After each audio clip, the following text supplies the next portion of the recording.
세상에 사막이 꽃밭으로 변했다. 여러분 믿어지십니까? 허주연 변호사님. 네, 지구상에서 가장 건조한 곳입니다. 건조함이 너무 심해서 울퉁불퉁한 달 표면이다 이렇게 불리기까지 하는 칠레의 한 사막이 있는데요. 최근에 여기 꽃밭으로 변했다고 합니다. 허허. 자세한 상황은 영상으로 확인해 보시죠. 네, 너무나 화려한 분홍색 꽃밭 보이시죠? 이야. 누가 무슨 분홍색 카펫을 깔아놓은 것 같은 느낌이 들 정도인데 그러네요. 주민들과 관광객들이 신기한 광경을 사진에 담기 바빠요. 네. 믿어지지 않으시겠지만 여기는 사막이에요. 사막이에요? 그것도 세계에서 가장 건조한 사막으로 알려진 칠레 아타카마 사막입니다. 허허. 여기 원래 예년보다 비가 많이 오면 꽃이 간혹 피기는 했다고 하는데요. 네. 올해는 6월에 이례적으로 폭우가 쏟아지면서 건조한 사막이 저렇게 예쁜 꽃밭으로 변한 겁니다. 이야. 이거 언뜻 보면 우리 진달래 비슷해 보이기도 하는데 관련 얘기 좀 들어보시고 이어가 보도록 하겠습니다. Increíble que en un lugar tan seco y con arena y se ve un espectáculo tan precioso. Vamos a instalar un proyecto de riego en distintas áreas del desierto de la región de Atacama que va a escoger los lugares que estén con mejor acceso a la gente. 그런데 조금 전에 얘기 나왔던 관계 프로젝트라는 게 무슨 말이에요, 최재문 교수님? 관계 프로젝트가 무슨 말이냐면 관계 시설이란 말이 있으면 이게 뭐냐면 물을 대고 빼고 이런 걸 관계 그래요. 시스템이라 그래요. 네. 그러니까 보통 이제 우리 농경지 같은데 관계 시스템 하면 농경지에 물을 대고 빼고 하는 시설을 얘기하는 건데 인공으로 그걸 만들겠다는 겁니다. 아하. 사막이라 이제 물이 없잖아요. 네. 그래서 저기다가 인공으로 관계 시스템을 만들어서 물을 계속 공급하게 해서 꽃을 계속 피게 해서 관광객들을 유치하겠다. 이렇게 밝히고 있는데 문제는 환경론자들이 반대를 하고 있어요. 아하. 그러니까 저기다가 인공으로 관계 시스템 만들어서 하는 것이 환경 파괴에 영향을 줄 수도 있다고 하면서 있는 그대로 놔두는 게 좋다라고 얘기를 하고 있어서 지금 충돌하고 있는 부분인데 야. 과연 이게 이루어질지는 지켜봐야 될 것 같습니다. 그러네요. 정말 모르는 게 없는 최재문 교수님과 여러분 함께하고 계시고요. 감사합니다. 정말 인도에서는 끔찍한 자연재해가 발생했다고 합니다. 하재근 평론가님. 예, 인도 남부 그 케랄라주에 엄청난 폭우가 이어지면서 피해가 속출하고 있는데요. 아이고. 관련 영상을 한번 보시죠. 예, 지금 1층 집이 뭉텅 저렇게 뒤로 넘어가더니 아이고. 강물 속으로 흔적 없이 사라집니다. 세상에. 그리고 산허리가 저렇게 잘라져 나갔고 저기서 붉은 흙이 저렇게 드러났을 정도로 네. 피해가 계속되고 있는데 지난 15일부터 계속된 폭우로 그 남부 케랄라주가 물바다가 된 모습입니다. 네. 아이고. 지금까지 어린이 3명을 포함해서 30여 명이 홍수와 산사태 등으로 숨졌는데요. 아이고. 지금 대피소에 몸을 피한 주민도 4,700여 명이나 되고 군대까지 구조 작업에 투입됐지만 실종자가 많기 때문에 아이고. 앞으로 희생자가 더 늘어날 것으로 예측되는 상황입니다. 현지인들은 지금 얼마나 망연자실한 상황일까요? 얘기 들어보시고 이어가 보도록 하겠습니다. Landslide, there are 4 landslides happened there yesterday, which has brought all the water and other items to the downwards. ഇന്നലെ രാവിലെ ഒരു 11 മണിയോടുകൂടി ഇവിടെ മലവെള്ളപ്പാച്ചിൽ വരികയും ഒരു കാരണവശാലും കഴിഞ്ഞ പ്രളയത്തിന് പോലും ഇവിടെ വെള്ളം കയറാത്ത ഒരു സ്ഥലമാണ് നമ്മുടെ ഇവിടെ. നമ്മുടെ ആ താഴെ കാണുന്ന ആ റോഡ് വരെ വെള്ളം വന്നിട്ടുള്ളൂ ഇന്നേ വരെ. 아니 폭우도 폭우지만 홍수 피해가 엄청난데 원인이 뭘까요? 홍유진 박사님. 네, 이번에 이렇게 홍수 피해가 난 케랄라주에는 무려 강이 44개가 지나간다고 합니다. 아하. 그런데 이 현지 언론에 따르면 이 지역을 굉장히 무분별하게 개발을 하면서 습지나 호수를 메운 것이 이렇게 홍수를 크게 발생시킨 원인이다 이렇게 보고 있는데요. 아하. 3년 전에도 이 지역에서 대규모 홍수가 일어나서 무려 500여 명이 사망을 하고 100만 명이 넘는 이재명이 발생했다고 합니다. 네. 자연을 훼손하면 그 피해는 고스란히 인간에게 돌아온다는 것을 이번엔 인도 폭우 사태에서 우리가 또 여실히 깨달을 수가 있었습니다. 그런가 하면요, 이곳에서는 굉장히 장엄하면서도 웅장한 장면이 포착됐다면서요, 안진영 기자님? 네, 주말인 지난 16일이었습니다. 쿠바의 중부 해상에서는 바닷물이 마치 하늘로 빨려 올라가는 듯한 이런 기이한 광경이 목격됐는데요. 그래요? 영상으로 준비했습니다. 원통 모양의 거대한 물기둥이 바다와 구름 사이에 등장했습니다. 어머. 마치 구름을 뚫고 올라가려는 이 모습. 정말 바닷물이 하늘로 빨려 올라가는 것 같죠. 세상에. 쿠바 해상에서 목격된 이 거대한 회오리 바람. 바다에 사는 용이 하늘로 승천하는 것 같다고 해서 우리나라에서는 용오름이라고 불리는데요. 네. 이렇게 치솟은 기둥은 수백 미터는 되어 보이고요. 바다와 하늘을 연결한 어마어마한 높이의 이 회오리 바람은 마치 곧 용이 돼서 승천할 것처럼 보입니다. 아니 하재근 평론가님 언뜻 보면 그 뭐 SF 영화에서 우주선으로 빨려 올라간 또 그런 모습 같기도 해요 또. 예, 거대 우주선이 상공에서 모든 걸 빨아들이는 그런 모습 같기도 한데 우리나라에서도 옛날부터 저런 모습들이 포착이 됐었고 그래서 용오름이라는 단어도 있는 건데 네. 용이 승천하는 것 같다고. 아하. 저게 바다 표면에서 부는 바람하고 상공에서 부는 바람이 방향이 서로 다를 때 그래요? 그때 이제 이 회오리가 생기면서 물이 하늘로 올라가는 건데 네. 일반적으로는 적도라든가 아열대 지방에 생기지만 네. 간혹 가다가 유럽, 호주, 남극, 한국 이런 지역에서도 생기는 거고 아하. 저런 모습이 보이더라도 바다에서 일반적으로 나타나는 거지 네. 육지로 상륙하는 경우는 굉장히 드문 일입니다. 네. 저게 이제 바다의 뭐 토네이도 이런 식으로 불린다는데 아니 그렇다면 위력이 어마어마할 것 같습니다. 허지원 변호사님. 사실 이번 용오름 같은 경우에는 그 규모나 양상이 좀 드문 일이기는 해요. 그런데 다행히 피해가 크지는 않았다고 합니다. 대부분의 용오름 같은 경우에는 물을 빨아올리지는 않고요. 이 수면상에서 좀 세력이 약하게 발생하는 회오리성 바람 형태로 나타나는데 이런 해상 용오름이 육지 용오름보다 위험한 이유가 뭐냐면 주변을 지나다니는 비행기나 선박에 뭔가 문제를 일으킬 수 있는 그런 그래요? 여지들이 있어서 위험할 수 있어요.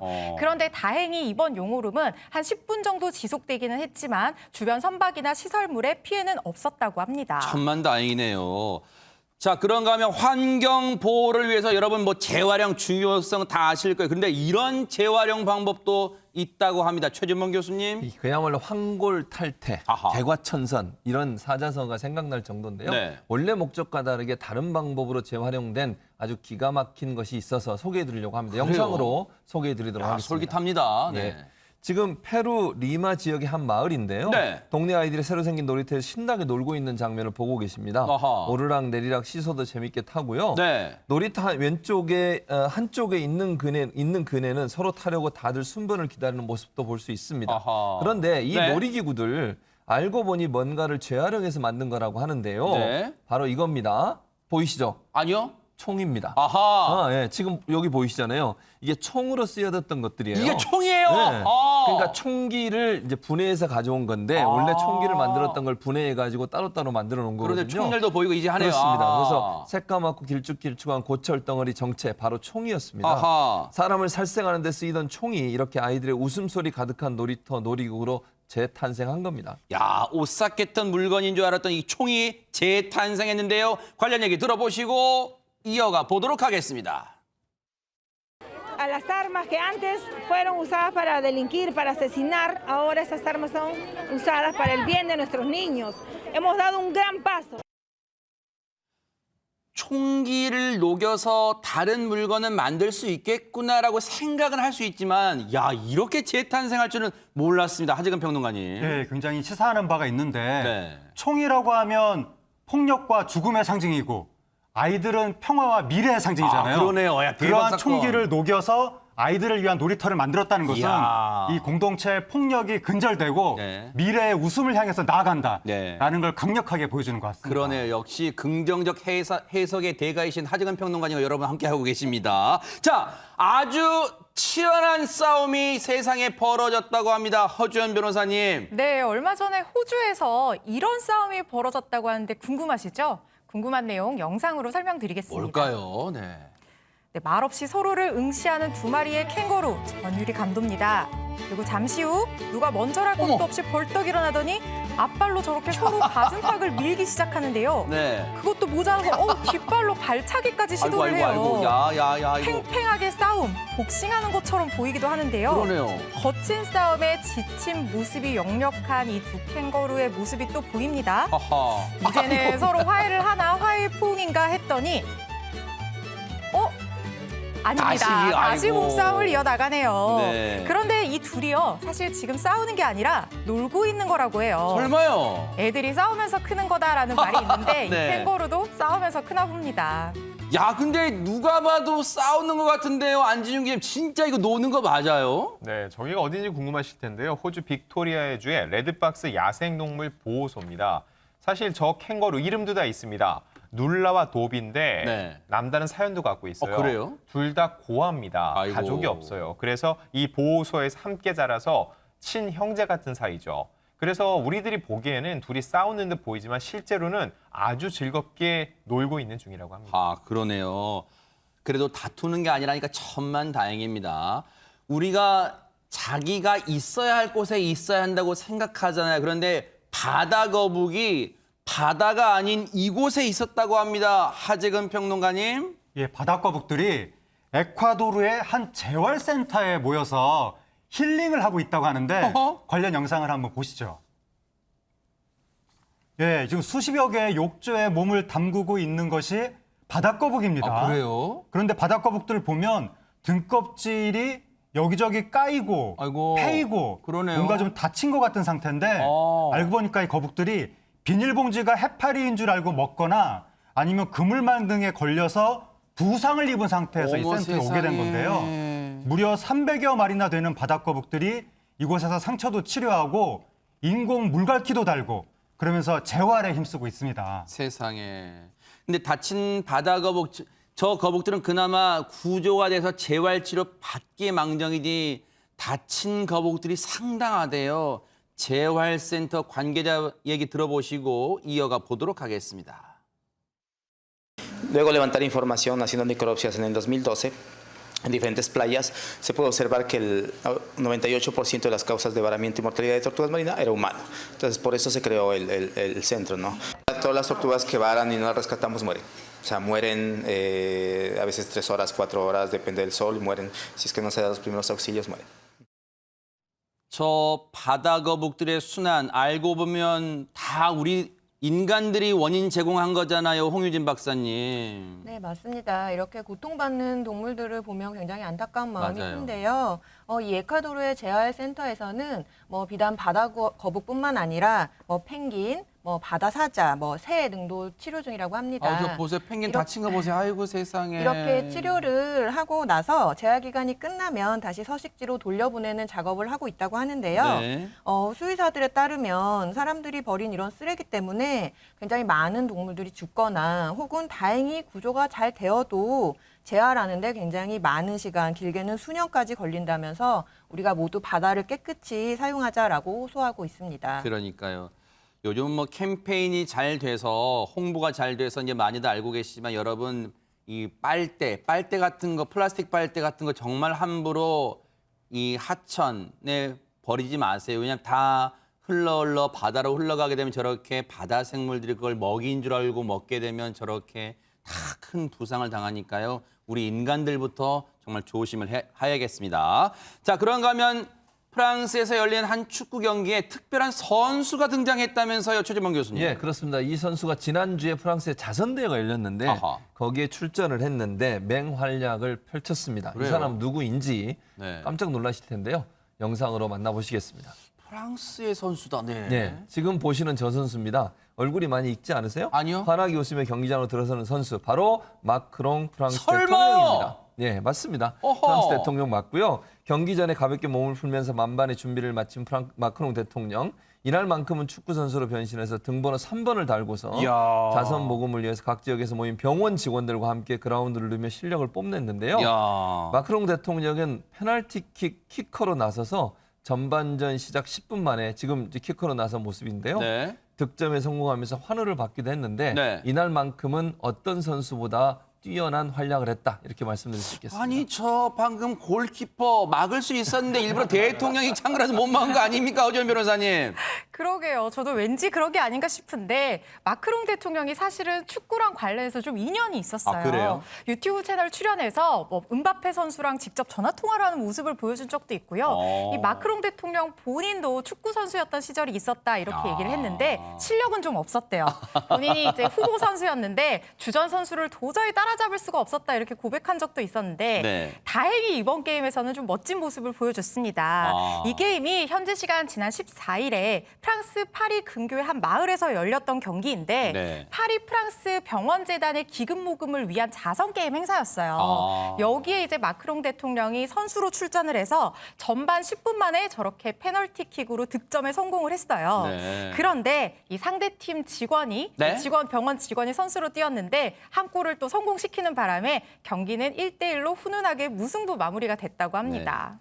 그나마 무승부에서 뭔가 오해가 없었을 것 같아. 그냥 저 페널티킥으로 1대0으로 이겼다면 아 뭐야 이거 대통령이라 짜고 치는 고스톱이야 했을 때 어쨌든 이 마크롱 대통령의 이 녹슬지 않은 축구 실력도 우리가 엿볼 수가 있었습니다. 그런가 하면 마크롱 대통령이 축구 선수로 변신해서 깜짝 놀라게 했다면 이번엔 홍보대사로 변신한 축구 선수 얘기를 해보겠습니다. 안진용 기자님. 네, 바로 대한민국의 자랑이죠. 손흥민 선수입니다. 지난 7월 한국관광 홍보대사로 위촉이 됐는데 최근 한국관광공사 공식 채널에 손흥민이 소개하는 한국의 7가지 매력이라는 주제로 홍보 영상이 게시가 됐습니다. 그래요? 손흥민이 직접 영어 내레이션을 소개를 하는데요. 그 키워드를 하나씩 말씀드리면 네. 열정적, 빠른, 독창적, 스마트, 재미, 사랑스러운, 환상적이라는 7개 키워드인데 모두 우리가 손흥민 선수에게 느끼고 있는 그런 겁니다. 그러네요. 그뿐만 아니라 이 광고 공개를 앞두고는